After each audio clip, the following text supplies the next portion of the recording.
Okay, so welcome everybody to Wildlife and Water Friendly Gardens, now in its fourth year.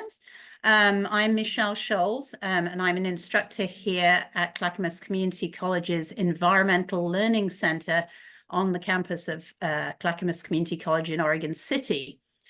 I would like to just briefly thank our sponsor, Water Environment Services, who allow us to present these for free. And I would also like to thank our community partners, who are Clackamas River Basin Council, Clackamas River Water Providers, Clackamas Soil and Water Conservation District, Greater Oregon City Watershed Council, North Clackamas Watershed Council, and Oak Lodge Water Services. And with that, I will turn things over to Alexis, who will introduce our speakers today. All right, enjoy everyone. Thanks. Thanks, everybody. And yes, welcome. Before I go ahead and introduce our speakers, a couple of sort of Zoom housekeeping items to touch on.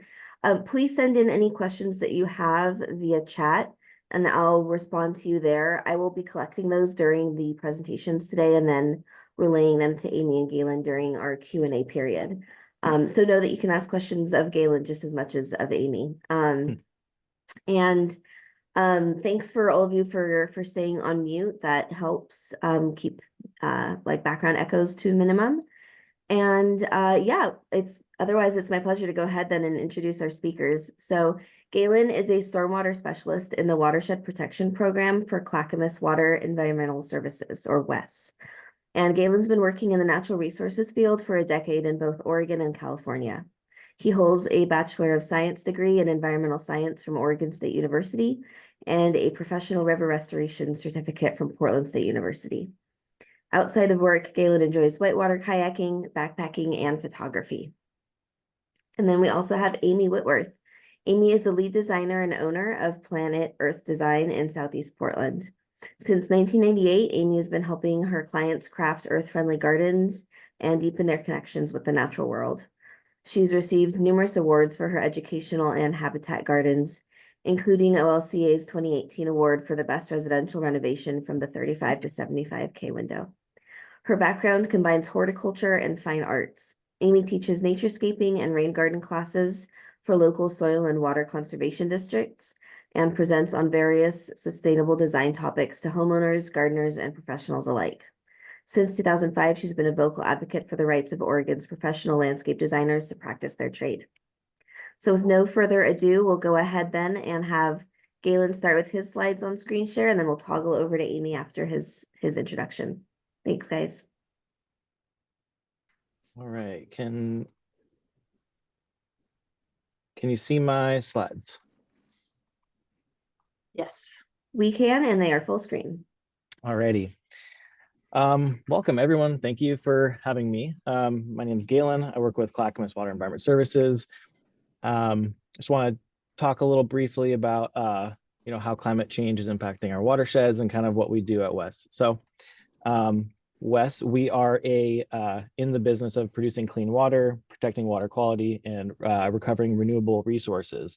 And we do that by providing wastewater services, stormwater management, and environmental education to our service district. We believe that we're helping build a resilient, clean water future where all people benefit and rivers thrive. A quick overview of what a watershed is. It's just an area of land that collects and delivers water to a central point. They're a big component of your drinking water, irrigation, industry, recreation, and they provide critical habitat.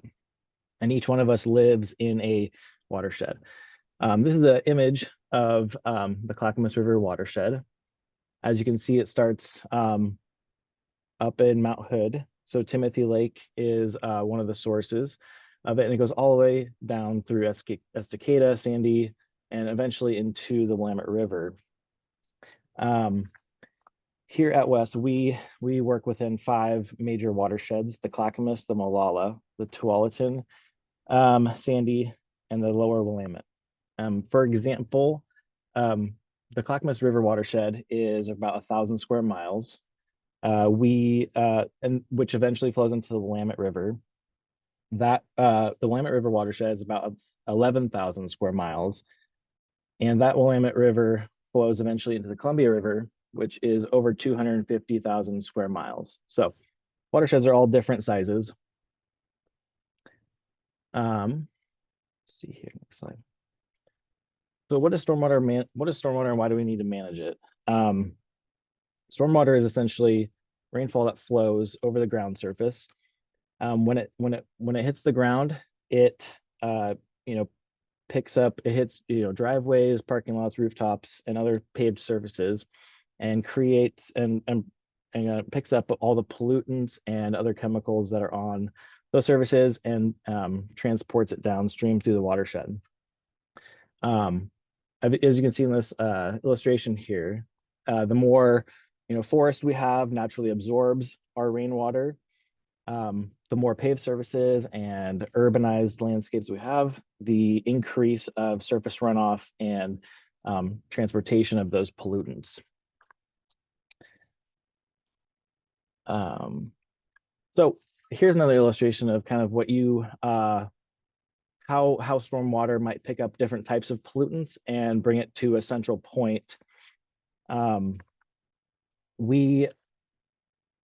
All sorts of things that we do as humans create pollution, and there's ways to kind of combat that. So for this talk, there's certain things you can do at home in your lawns, like minimizing fertilizers and pesticides, cleaning up your pet waste, washing your vehicles, maybe in grass or taking it to a commercial car wash. Because all this water transports all sorts of pollutants and eventually goes towards our drinking water sources. So there are multiple ways to reduce this, even if you use based on if you're using fertilizer or pesticides, even if you use the recommended amount on the label, it still might impact insects, water quality, anything down the line there. Stormwater infrastructure is all around us. It's mostly underground. It's a maze of infrastructure. This is just a one section of our district, and we have about 10,000 storm drains and over 300 miles of storm sewer pipes. In comparison, the United States has about 3.5 million miles of storm systems underground. So it's a very complex system. These range from storm drains to piped systems to all sorts of other conveyance systems and pollution control engineered devices. Another thing you might see is rain gardens or green infrastructure, such as constructed wetlands or roadside planters that help filter pollutants before they enter our drinking water sources or other streams. So something you can do around your home is locate your nearest storm drain and make sure it's clear during the rainy season to only let rainwater down the drains and reduce flooding and pollution. Most of these structures should really be cleaned by a professional because they are in confined spaces and they're typically in hazardous situations where things get heavy. So some of the impacts that we are seeing here at West with how climate change is impacting our watersheds is we're seeing climate changes allowing new pests and diseases to spread. And we're seeing a really big change in our frequency and intensity of rain patterns that affect the quantity, quality, and timing and distribution of the water. So like many of you have probably seen in the news lately, we're seeing a lot more of these atmospheric rivers dropping huge amounts of rain in a very short period of time all at once. And that increases our pollution, increases erosion, and really impacts flooding. So something we've done at the Clackamas County and Water Environment Services is we have started to adapt create a climate action plan, and that that document will be linked in this talk as well. Some examples of projects that Water Environment Services has done to benefit wildlife and improve climate resilience is river restoration projects and tributaries, and also constructing stormwater wetlands. Over here on the left, the Rock Creek Confluence Stream Restoration Project that we completed, it increased the in-stream habitat complexity with large wood, and it reconnected the creek to the floodplain, reducing the bank erosion, and it's improving water quality. And this site also acts as like an outdoor education classroom for a lot of students in our district. Carly Creek constructed, or these stormwater wetlands that we created. Here's an aerial view of it. It's a it treats 400 acres of industrial properties. This project restored, we were noticing a bunch of pollution going into the Clackamas River here on the left. So this constructed wetland really is helping treat a bunch of dirty water before it enters back into our river, which is just upstream of a bunch of our drinking water intakes. There were 70,000 native plants planted here and 83 large wood structures installed. So to learn more about kind of what we do and how to learn about how climate change might be impacting our waterways and our watersheds, there's a few resources here that will be linked in this presentation that can provide you some resources to how you can help impact water quality at your home and on like a local level. So I think that's all I have here. And I will let Amy take it away here with her presentation. Awesome. Thanks, Galen. And for everybody, I popped those links in chat, but we will also send those out as a follow-up email afterwards, which we do each week for each presentation. And Amy, while you get screen share going, that's perfect. You are full screen. Do you want me to go ahead and launch that poll? You're muted right now because you were being a very respectful co-host. I see that. Sorry about that. Not at all. Yeah, thank you. Yeah, launch that poll. So hi, everybody. And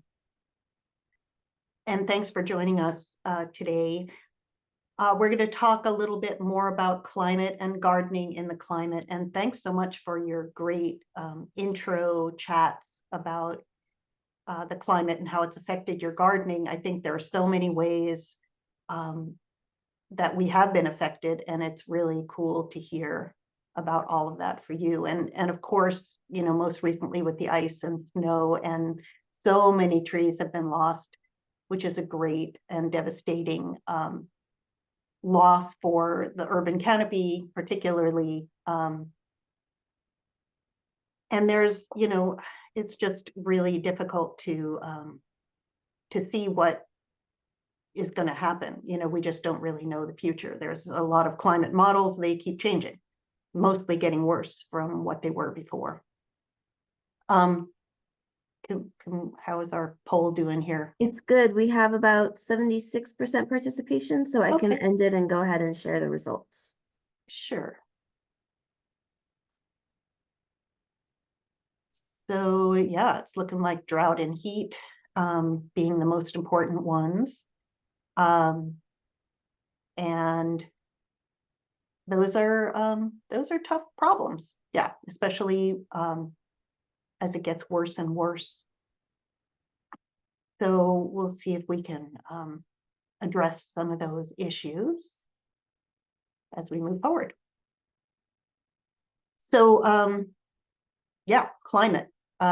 It's different than weather. It's the longer range version of weather and how it's been changing. The global reports are that the climate temperatures have hit record temperatures for 20 out of the past 22 years. So clearly there's a pattern of heat, but you know, it's more extreme weather events. It's not just heat, although heat is definitely a big one. Okay. Sorry. Portland is known for its modified Mediterranean climate and basically, wet in the winter and dry in the summer. So here's a kind of a global map of similar Mediterranean climates. And so we do look towards plants that grow in other parts of the world that survive in those types of conditions as we look at the variety of plants that we can grow in our climate. But we are that modified Mediterranean climate, which means that our winters are usually wetter than California, for example.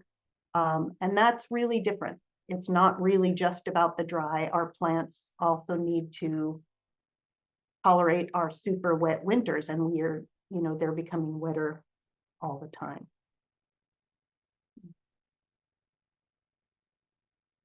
So the computer models are suggesting that we're going to be getting more rain than snow up in the mountains. We'll be getting larger storms of more intense caliber. We're going to be getting longer and hotter heat waves, and it's just not really looking good for the changes here. So we need to try to adapt, and the plants are trying to adapt. So also, disproportionately affecting poorer neighborhoods as, we really look to trees for some shade as conditions get hotter and hotter. We need to not be so scared of big trees. Things happen to big trees, but they're really important to us. We'll talk more about that. A lot of our global warming problems are related to carbon emissions in the air. And so we look to the natural carbon cycle to mitigate some of those additional carbon into the atmosphere. So as carbon goes into the air, it's taken in by many sources: plants, leaves in the plants, animal waste, and organic material from plants, all kind of decomposing into the ground and getting back into the cycle that eventually becomes stored carbon in the soils. So we need to do all that we can to help to keep that carbon cycle going in our own yards. And we look towards our native plants because, of course, they are the ones that are the most adapted to our seasonal climate. And I know a lot of you have talked about that even native plants are dying. Absolutely true. Our native plants are having a hard time adapting to the extreme heat. Again, trees are helpful in providing shade and keeping things cooler. But also, it's not just native plants individually, but native plants as a community that really help to improve the conditions for their survival, as well as the conditions in the soil. They work together, all of these plants in a community. The plants that you find together, growing together, have underground networks that share resources as well as the above structures that we see, the plants themselves. There's so much that we don't know about the microbiology in the soil. We've been learning a lot thanks to people like Susan Simard and her Finding the Mother Tree book, talking about the mycorrhizal fungal connections underground from tree to tree, but also the way that all the plants in the community work through their networks, fungal and microbial networks, to share resources and stay healthy. So of course, the native plants are adapted to our climate, as I mentioned. They're suited to heavy clay soils, which is different than the California soils, which tend to be rockier and sandier. We have a lot of native wetland plants that tolerate the flooding conditions. We have prairie and slope plants that tolerate drier conditions. And the plant roots themselves help to break up heavy soil and to improve the drainage in many areas. So, so many ways plants are the answer. The Portland Plant List is a great resource. I'm sure a lot of you are familiar with it. It organizes plants by their type of habitat. And these are some examples of the types of habitat that you'd find in the Willamette Valley. We're predominantly Doug fir forest with mixed deciduous trees. But there's also the type of forest that is in riparian areas near streams, also the type of forest that you find on steep dry slopes. We have a lot of wetlands and floodplains, and I think when you look to the basic urban flat lot, that's the kind of condition that you're looking at, especially if you're near a river or a creek. There's also marsh areas, and prairie might be another one that you would look at for a typical flat yard. And of course, rocky outcrops for those areas that are rocky. And we do have the Missoula flood influence. So in certain areas like the up in Alameda Ridge area, you'll find much rockier soils and less clay. And as you head out towards Beaverton, the soil gets thicker and clayer. So knowing your soils is helpful. And there's been a lot of discussion about straight native plants or cultivars of native plants. And I just want to mention the Backyard Habitat Certification Program, which is probably a lot of you are a part of and know about. It's a great program that encourages planting of native plants by their habitat combinations, and also the layering of plant material from all the way, the top layer of trees, all the way to ground covers. The Backyard Habitat discourages the use of cultivars, also known as nativars or native cultivars. And just this is just a little information about what effect cultivars might have. And cultivars sometimes are just found naturally in nature. They just are naturally occurring. Nobody's trying to create a plant that's doing these things. They just naturally occur. And a lot of times it'll be a slight variation in color. So a great example is the Ribes King Edward VII, which is commonly found in nurseries. It's a clone of a plant that was found that had a particularly dark pink flower, and we like that. It's but it does, when everybody's planting the same clone, it does restrict the genetic diversity of that plant. So that's the downside to a cultivar, is that everybody's planting the exact same plant. We also need to look towards the ability of native plants to naturally evolve to cope with the climate change. That, in that idea of survival of the fittest, only the plants that survive the drought will make seed, and their progeny will be able to handle the climate, the drier climate, as better than their forebears. So plants like double flowering plants that have been hybridized by humans for specific traits like colored foliage or double flowering, bigger, fuller flowers may not be as useful to pollen and insects, pollen gathering insects as single flowers would, and some of these other things as well. So in some cases, cultivars might not be that useful, and in other cases they might just be fine. So it's you can't just make a blanket statement about them, I think is the point here. And you know, basically good gardening practices are kind of the answer to, not the answer to all of our problems, but the answer to a lot of our gardening problems. And so we're going to talk about some of those things. And the first is reducing your lawn. The amount of lawn that, I mean, luckily here in our region, it's become socially acceptable to have a dry lawn and to not water your lawn. So in certain cases, I would say that it's not a water conservation issue, although in plenty of lawns that stay green, it is a water conservation issue, but it's a diversity issue. And big swaths of a monoculture are not really useful to habitat.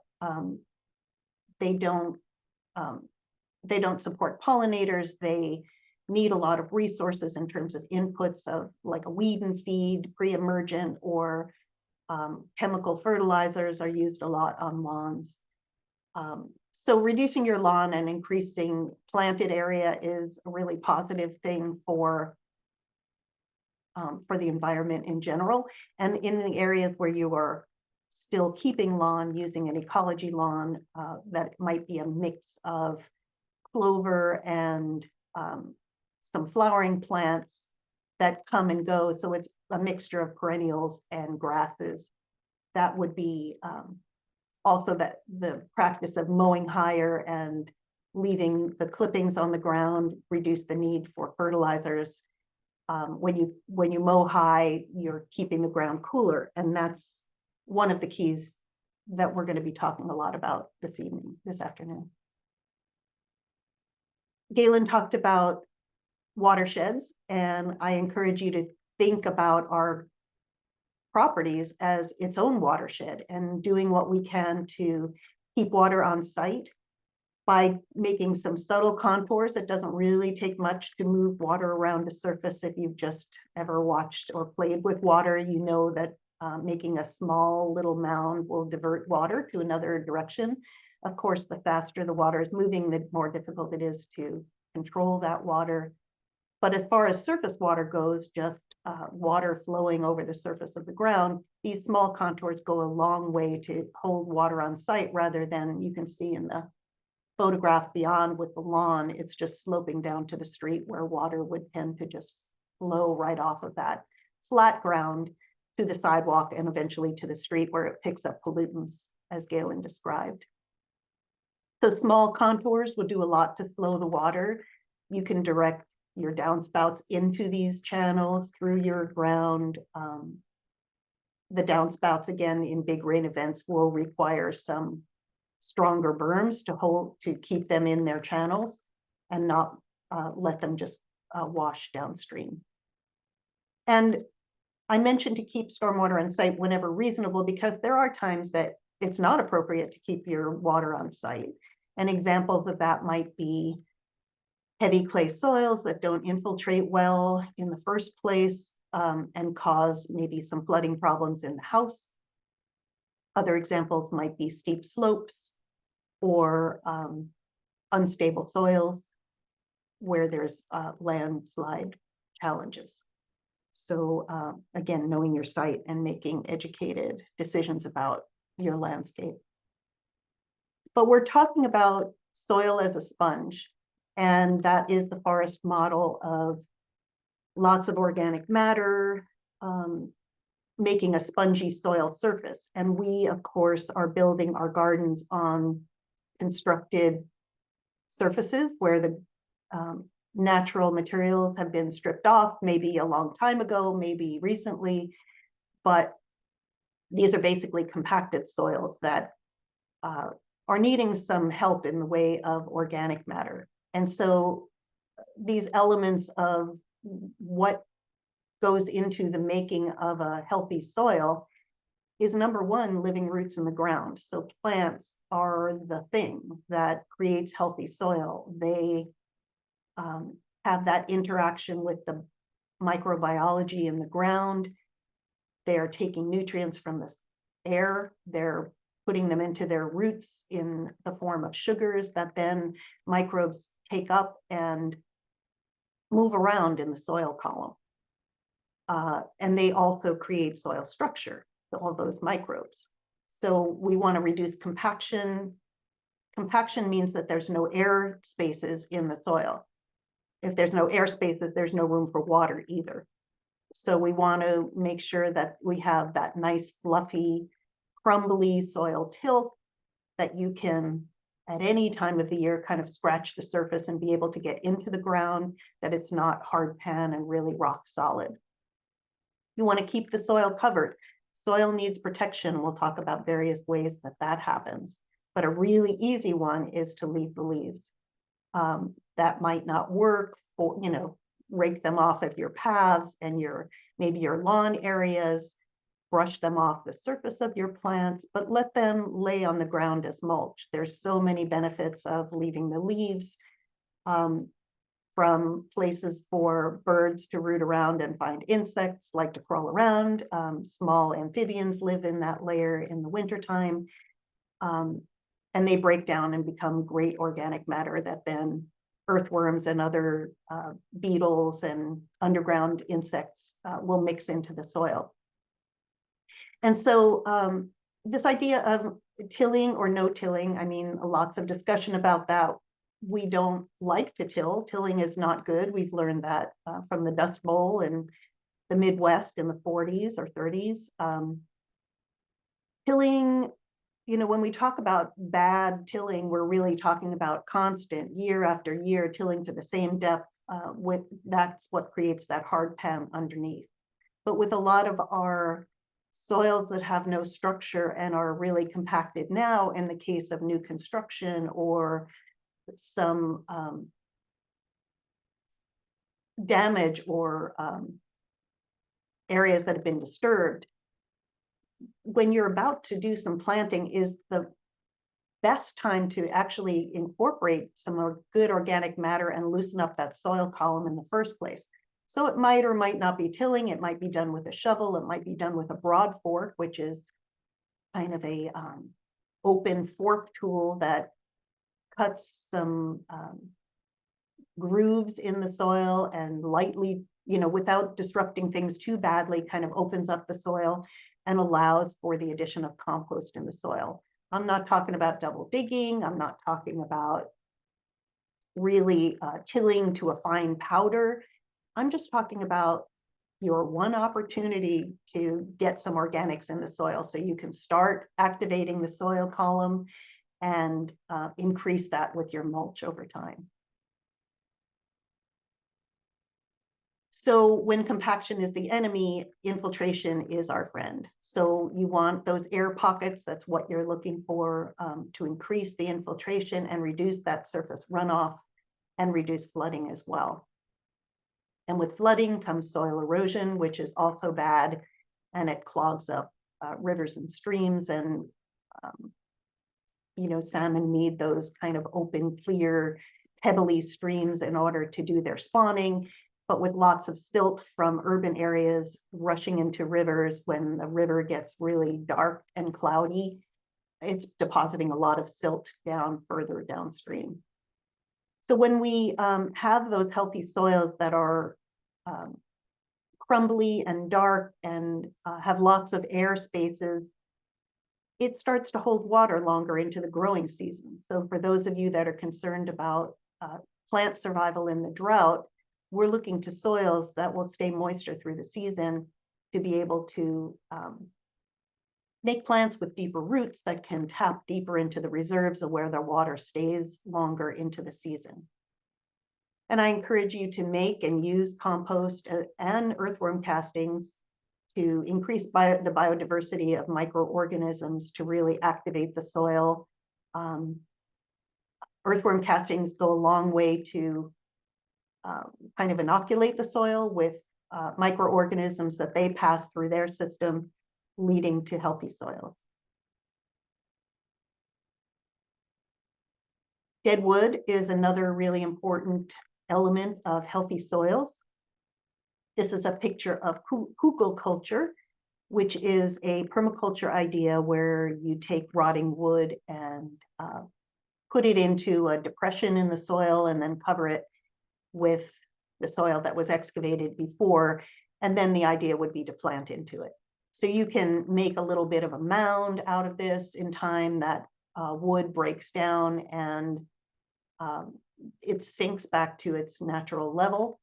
And I've seen a lot of people referring to hugelkultur with fresh logs, and that's not really the idea. You know, with a fresh log, it takes a lot of resources to break up and start to turn into organic matter. So it's going to be a much longer process and robbing the ground of some nutrients in the process. So I encourage dead and rotting wood in the hole.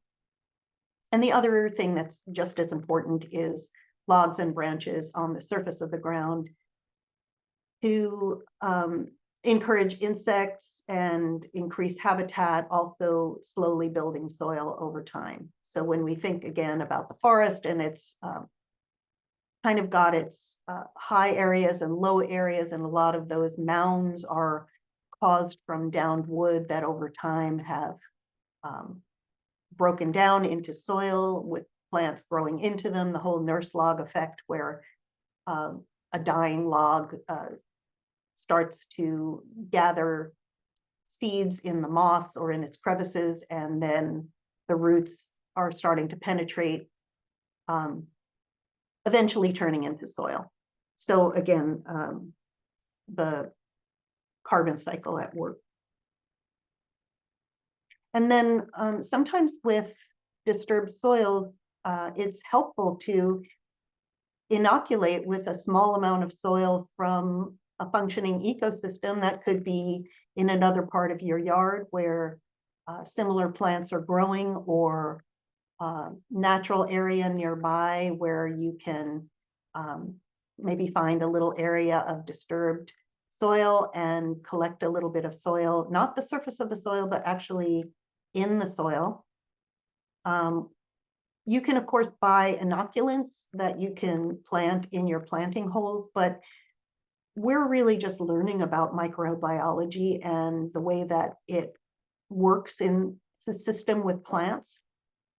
And so really there's nothing like the natural system that can really help you to, or help the plants to get the nutrients and microbes that it needs. And we've had experience with this in our own practice, particularly with salal, which we had been finding very difficult to establish.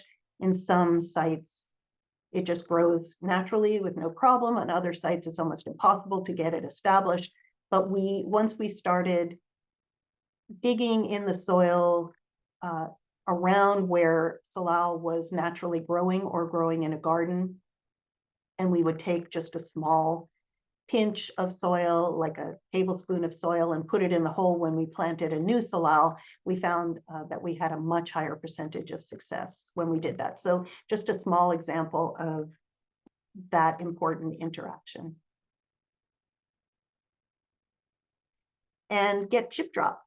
So a lot of you are doing this. I see lots of piles of chips around. Arborist chips are a great resource. It's free, if not inexpensive, and is a waste product of tree removal. So you're taking chopped up wood that is basically releasing carbon in the soil, carbon into the air, and then spreading on your soil where it can have a chance to become carbon again deeper in the soil. And the advantage of arborist chips over like a bark dust or any kind of bark product is that it's mixed materials. It's hardwoods, softwoods, leafy greens, and evergreen needles that are already working in that perfect carbon to nitrogen ratio of green to brown. That is the magic that is compost. So often when you get a pile of chips delivered, they're already smoking, they're starting to decompose already, and will quickly become a part of your soil. So there's no better way to really help to encourage the growth of native plants than by using this arborist chips. And a lot of the predominant approach to layering the chips is to use cardboard underneath, and that is has been found by recent research by Linda Chalker Scott, I believe her name is, where they've done lots of research about using chips with or without cardboard. And they've actually found that with the proper amount of chips, 6 inches, 4 to 6 inches or more, I generally say more is better, you don't need the cardboard. So the cardboard is there to make sure that you're getting enough coverage, and a lot of people are not putting a thick enough layer on there, and so then the cardboard is handy. So this soil does activate those soil microbes, and that decomposition process is one of those things. The heat is caused by the microbes themselves. It's great for native trees and shrubs. Mostly, it can be a little bit difficult on herbaceous plants and perennials, but it works, particularly once they're established. And it also, a really big advantage of it is that it disguises fallen plant debris. So when we think about leaving the leaves and we're using this dark, beautiful, organic compost as our final mulch layer, then every time a leaf falls on it, it's like a stain on the carpet. So I guess I offer up that weathered gray is the new black when it comes to mulch, and disguises all of the fallen plant debris. We don't notice debris in the forest because it's all debris, and that's the look of the mulch. And we should be getting used to that look and encouraging that in as the new garden aesthetic, really.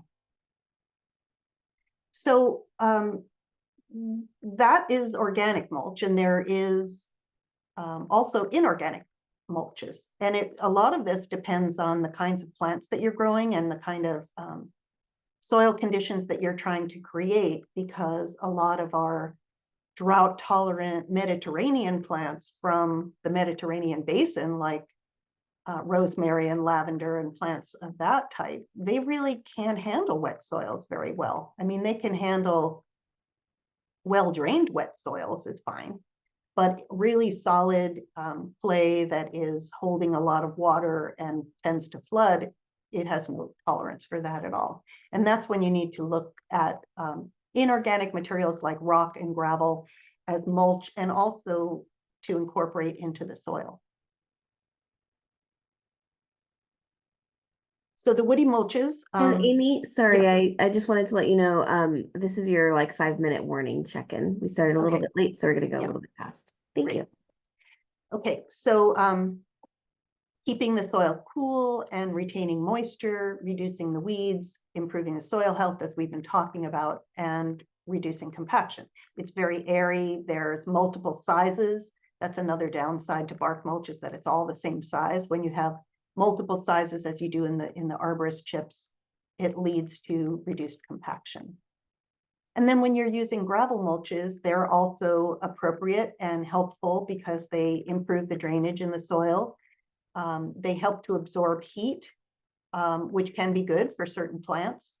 They also create some moisture from condensation of the night and day temperatures, causes a little condensation that then ends up on the soil surface.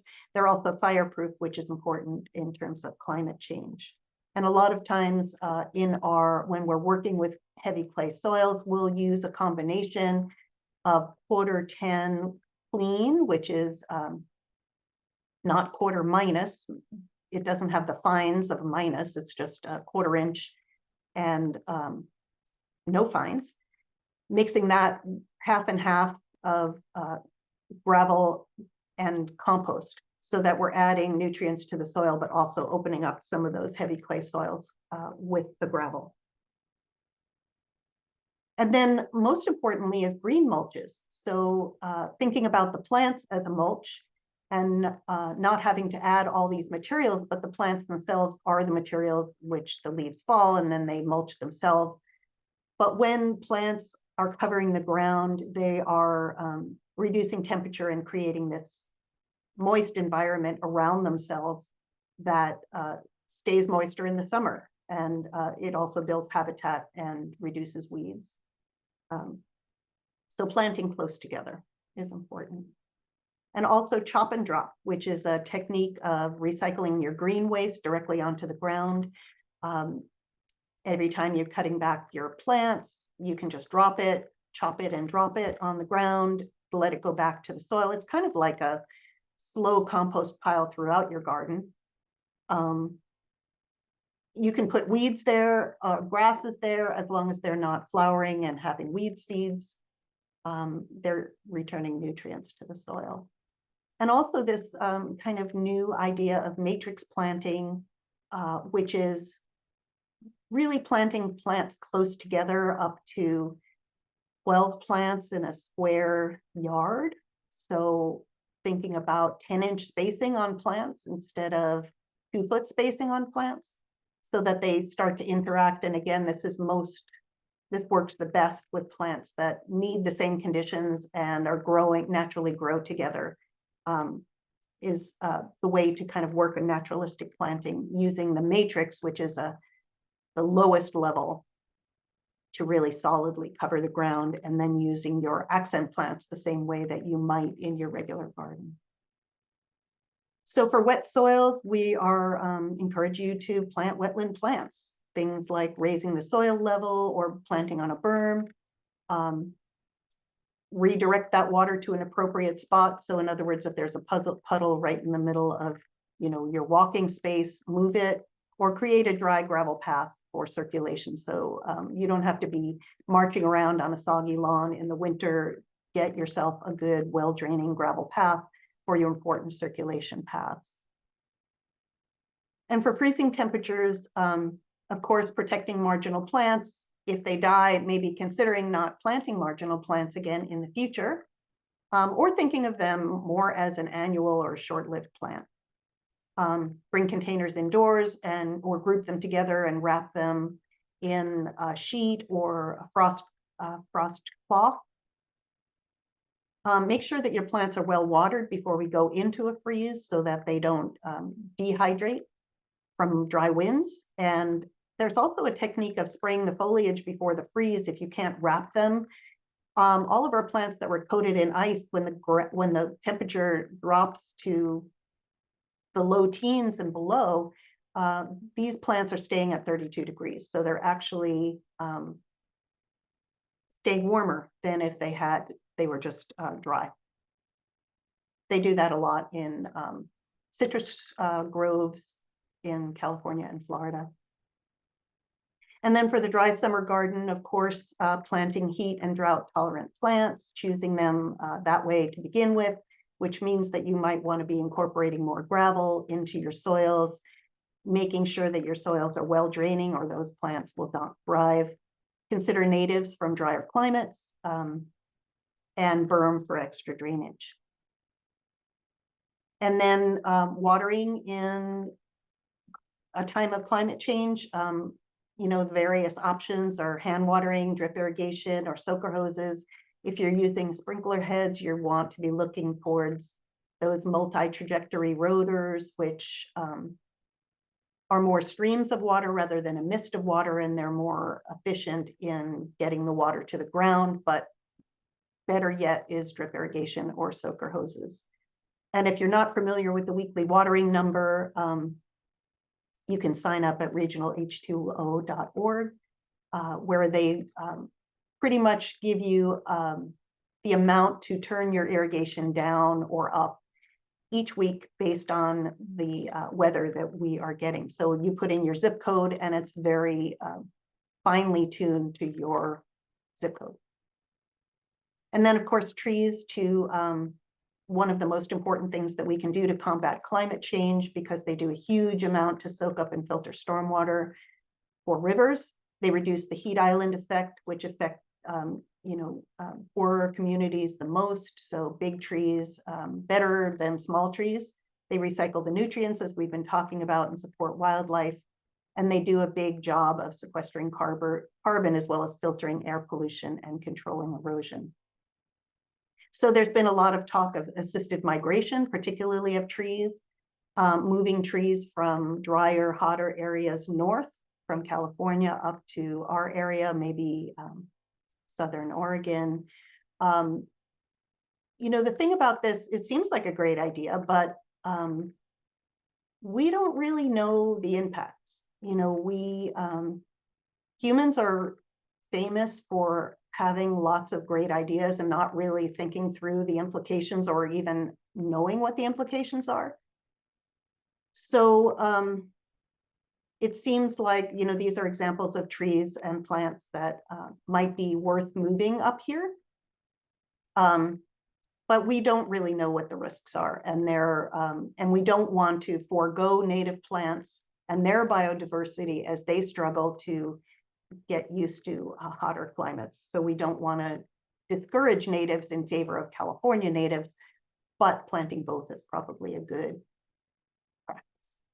And then predicting our native trees by deeply watering our conifers monthly in the summer. Of course, these dried out trees lead to greater wildfire risks. These are photos of Western red cedar dieback, which is really common, but also happening with Doug fir as well.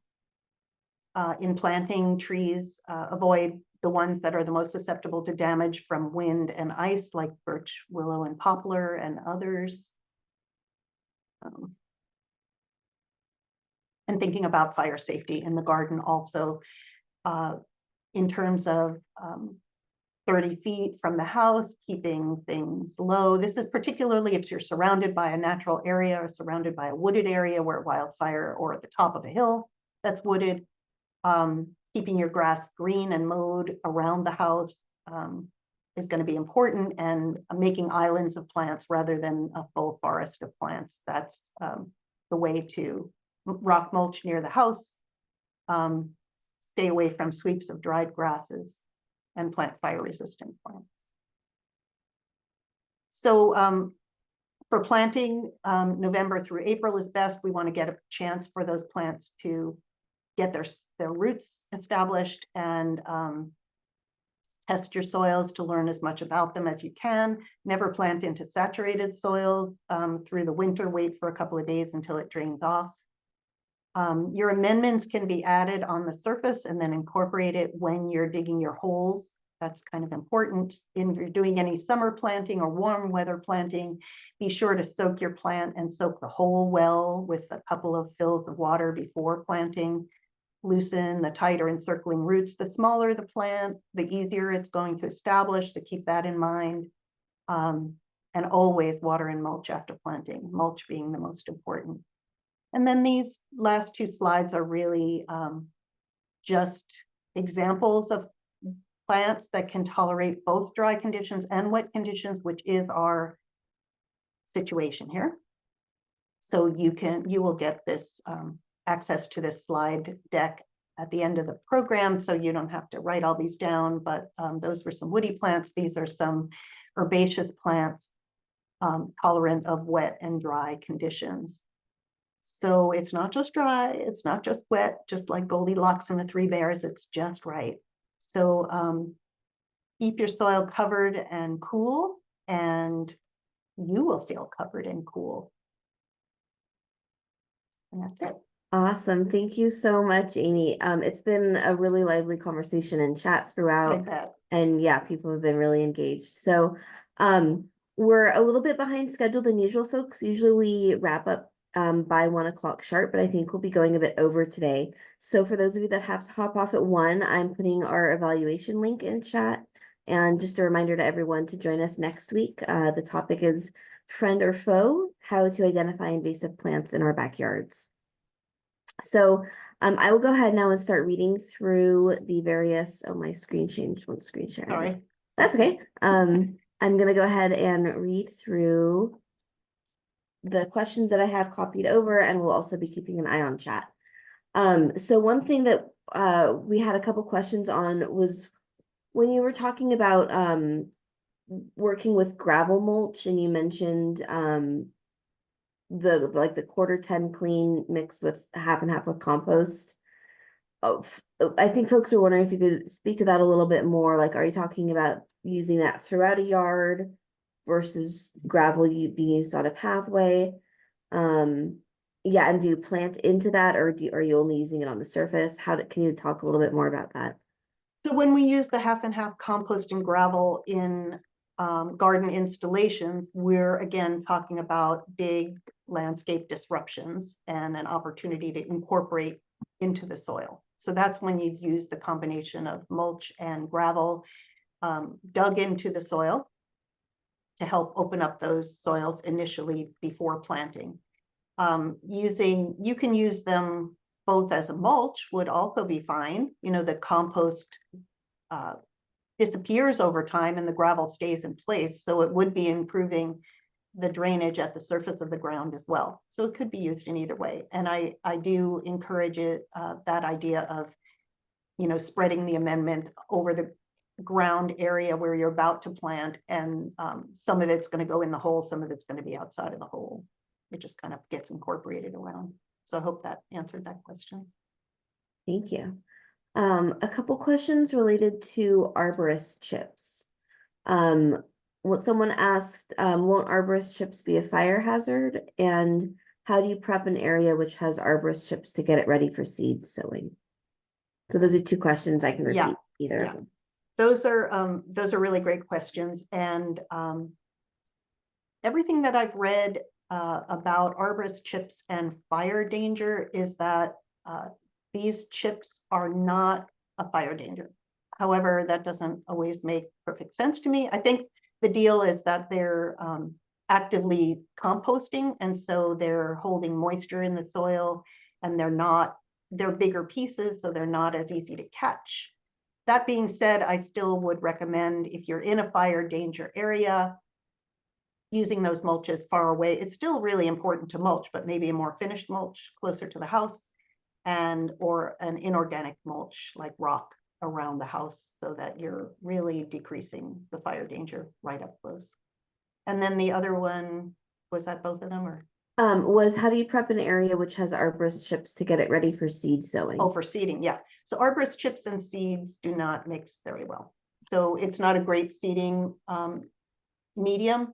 You should be maybe starting your seeds in a big flat of soil and then transplanting into the chips. But there's very few seeds that are suitable for planting directly into chips. So I would not encourage that. All right. Another arborist chip or mulching question. You mentioned that when cardboard is used, that you don't need to use it if you're piling 6 inches, and you said even more is better.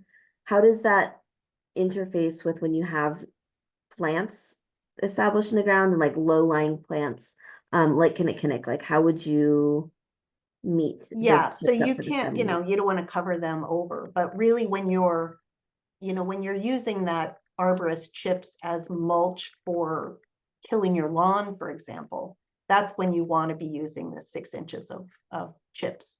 When you're mulching an existing garden or around plants, of course, you don't want to smother those plants with the chips. You don't even want to be mulching up onto the bark of trees with those chips. You just basically mulch up to the plant. So you can have big, thick piles of mulch between the plants, a little bit of mulch within the plant that kind of gets sprinkled in there, and then, yeah, just big between them. Thank you.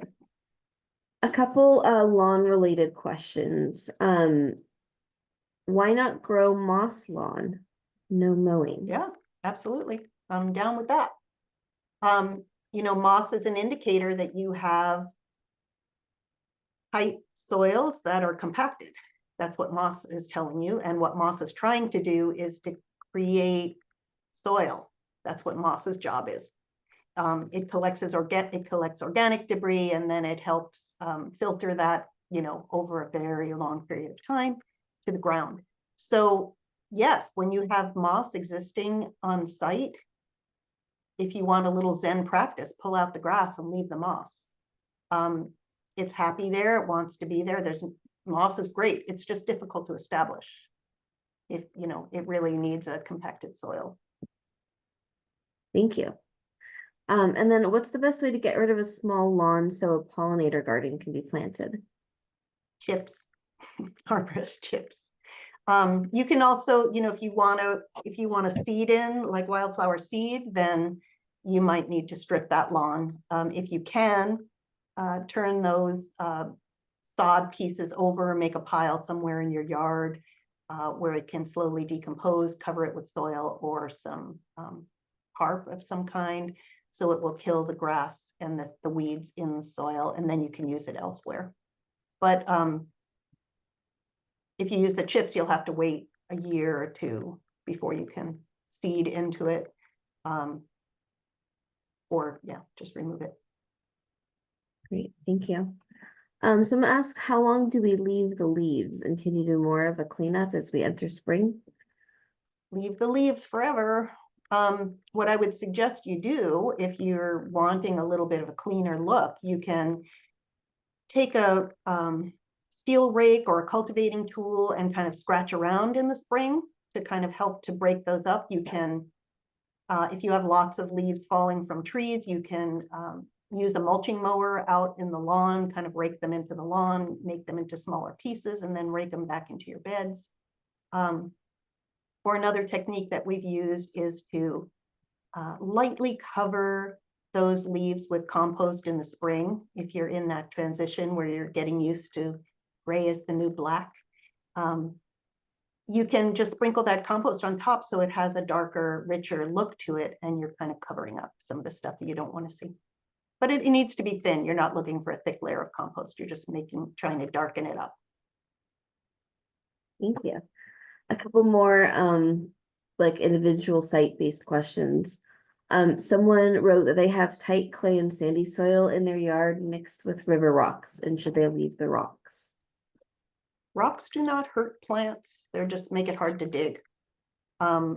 Rocks actually open up soil, so there's advantages to rocks, but you don't want to add sand to clay soil unless you're adding a tremendous amount of sand, like 75% sand. But basically it's smarter to use something like the 1/4-10 gravel to open up clay soils. Yeah, that's why smaller pieces of gravel are better in the ground than a big river rock, because it's a little easier to dig through. Still can be challenging. Yeah. Okay, and then someone has steep slopes and clay soil in Southwest Portland. They're planning on planting heavily, but wondered, is it still advisable to connect their downspouts? And they mentioned they would be in consultation with local watershed folks. Yeah, you mean to disconnect their watershed, their downspouts? Yes, did I misspeak and say connect? Yeah. So yeah, that's exactly the situation where you should be in touch with your watershed council, basically on slopes, improving the soil, lots of arborist chips, using pieces of wood and using live stakes. So things like willow and red twig dogwood that root easily in the soil. You can use that, planting plants that have a network of roots that spread, like salal, plants that hold the ground really well, like sword fern, and look at the plants that grow in those steep forested areas for ideas of what to plant there. But plant densely and really cover that soil with mulch, but don't add more water to the system, is my guess. If that, I've been on sites where we have worked with the water district and the downspouts were disconnected, and they brought those downspouts directly to the stream rather than letting them work their way down the hillside. Was the preference of the district. But yeah, work with them. Yeah. All right. Someone laid 5 inches of compost and soil mixture in the fall, but never like planted anything or covered the soil. So they're wondering if their garden will suffer in the spring when it's time to plant, or is there anything they should do before planting, like maybe tilling to help the plants in the spring? Because right now it's bare soil. Well, it's not bare soil if you covered it with compost. So you already did the covering. That was the good job. Now in the spring, things have broken down. Maybe need additional compost for planting is always a good idea. As I said, this is your first and only time to improve the soil. So you have that nice spreading of compost. As you dig your holes, you're going to be incorporating it. You don't want to over amend your soils and take out what you consider the bad soil and put in good soil like compost, because it's too rich and the plants will never move into the native soil. But you just want 1/3. That's why layering and digging your hole is better, because you want 2/3 native soil, 1/3 amendments would be as much as you want in a hole. Thank you. Let's see. Will moss inhibit clover seed if someone is wanting to get a clover lawn established? Depends on how dense the moss is.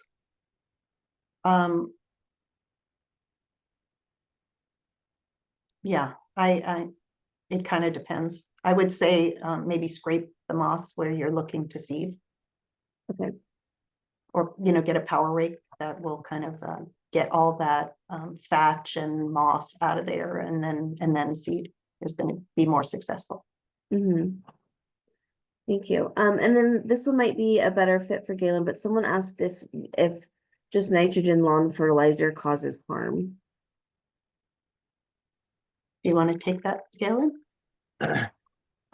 Yeah, so it is nitrogen is one of those pollutants in excess that does contribute to like decreased water quality. So I know some properties need to use it for their gardening, and it's an important tool to use, but really trying to limit that amount and go by the label, or but yes, it is that, and phosphorus is that's something that we sample for in our water quality samples there. Organic forms of nitrogen are better than inorganic forms of nitrogen, so and they tend to persist in the soils a bit better. Thank you, Beth. We're getting towards the end of the questions here. This one might have already been answered, but I thought I might just kind of relay the conversation. Someone asked, what type of land is former farmland about a mile from the river likely to be? They wrote that it's been a subdivision for the last 50 years. And someone responded that database.org shows what soils or vegetation types used to be there 100 years ago. But is there anything else that you guys would add to that response, or in addition to that resource? So the question was kind of asking what is the land likely to be about a mile from the river, former farmland? Do you have any thoughts on that, Galen? I don't think I do. I'm not necessarily sure. I'm not as familiar with soil types, but that Carly Creek constructed wetland that project we did next to the Clackamas River, that was on a former farmland as well. So, but we did have to reshape the soils, and that was a big component of our project, was introducing some new soils and maybe getting rid of the top layer. I'm not necessarily sure, but it was a component of that project that we did to improve our water quality. But in terms of the planting, I'm not necessarily sure. Yeah, and I think without like more information or conversation more at length, I think it would be a bit harder to give more details, and that's just fine. Thank you. Someone asked, where can you find native plants to purchase? And there was quite a list that came through, but I thought I would see if do you want me to read the list and see if you have any to add? I'm sure there's there are tons of places to get native plants. So yeah, go through the list. Okay, so soil and water cultivation districts sometimes or often do plant sales. Bosque Del natives in West Lynn, Sauvie Island natives on Sauvie Island, Sparrowhawk native plants, which is online ordering and in-person pickup in Portland, Twin Flower natives, which is behind Milwaukee Floral in Milwaukee, Echo Valley natives in Sandy, Symbiop Garden Center in Southeast Portland, WillametteGardens.com in Corvallis, and Beaver Lake Nursery on Ferguson Road in Beaver Creek, Clackamas County. That's pretty much the main ones that I know of. I think that, I would just add that At this point, every nursery has a native plant section where you can find native plants, at least the basics. So you can pretty much find natives anywhere. A lot of the plants, places that you talked about, particularly Symbiop, does a really great job of having a huge diversity of different plant types arranged by light and shade, which is great. Yeah, and someone added in chat, and your neighbors. Yes, absolutely. Yeah, there's a lot Plant of swaps. exactly local based groups. Yeah. Trading Twinberry for something else. Okay. One thing cool. that you do have to be a little bit concerned about in trading plants with others is how far you're trading them. So there are certain areas where beetles and invasive pests have been found, and you don't want to be moving them into other areas where they haven't been. You might be moving some larvae, or so you do want to be a little bit careful and know where invasive species have been found and not take plants from that area. Yeah, and I would be remiss to mention that that same thinking applies for cut wood like firewood, that's Yes, something and that you logs, do not yes. transport, Correct, especially with emerald ash borer, which Galen was on your presentation. correct. Okay, the only other thing remaining that I have was there was a little bit of discourse about people whose spreading rosemary perished or is not looking great after the last weather system that we had, but rosemary bushes are fine, and they were thinking maybe it's that it's colder near the ground. Does that sound about right? The creeping rosemary is actually a marginally hardy plant, and a lot of upright rosemary is also marginally hardy. That's why there are hardier varieties. You know, traditionally, rosemary ARP has been one of the most hardy varieties of rosemary, but Salem is a new, newer variety that is also pretty, you know, suited for our area. But the creeping rosemary really is marginal at best. So sometimes, you know, they're hanging over a rock or a concrete wall that adds a little bit of heat to the area, and that can help. But yeah, these kind of weather events are pretty tough on creeping rosemary. But it's worth it because it grows for a good long time before it inevitably succumbs. Gardens are not forever. This is true. Okay, well, that's it for questions that we have. So I'm going to put the evaluation link back in chat for everybody as we log off here. And I just wanted to add, Alexis, I know Amy mentioned this book that I've been reading. I don't know if you can see the title here.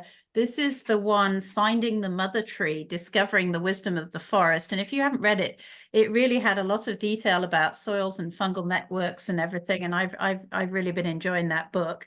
And we do have another speaker in our series who will be talking more about the fungal networks in a couple of weeks' time. So. Yeah, and I on that note, I'll make another plug for another book, Kristen Olson's book, The Soil Will Save Us. It's an amazing, amazing book. If you want to learn about what's going on in the soil, she's not a scientist, so she has a really easy way of describing the processes underground, and got me totally excited about microorganisms in a fun way. Yeah, I tried to contact her to see if she might be able to do our talk, but Yeah. didn't hear back. Yeah. She's touting her new book, Sweet in Tooth and Claw, which is about cooperation in nature, which is also a great topic. awesome. I love that. I wrote down that there's a couple book yeah, could I get the titles one more time? That'll also Yeah, just this make one, that I'll all put clear. this one in here. So it's called Finding. And then you mentioned the Yeah. soil one was, what was Yeah. the title? I will write it in here. Perfect. Simard. Okay, there's that one. And if anyone has any questions, they just want to chip in, who's left on the chat. I see Kathleen, you're there. This has been great. I'm so glad that there's a robust discussion about this, because I think it is on the top of everyone's mind. So it's very timely. I mean, with this last storm, if it wasn't on your mind, it's on your mind now. Mhm. Right. Mhm. Okay. Well, thank you, everybody. I think we are good to go ahead then and wrap up. And we'll send out that email and hope to see you all next week when we talk about invasives in our yards. Yeah, thanks so Great. much, Galen and Amy. Really Mhm. fascinating, and Thank you. lots of information for us to absorb. So the recording link and the all the different resources will be coming out in the next few days. So yeah, we look forward to seeing you next week. Thanks, everybody.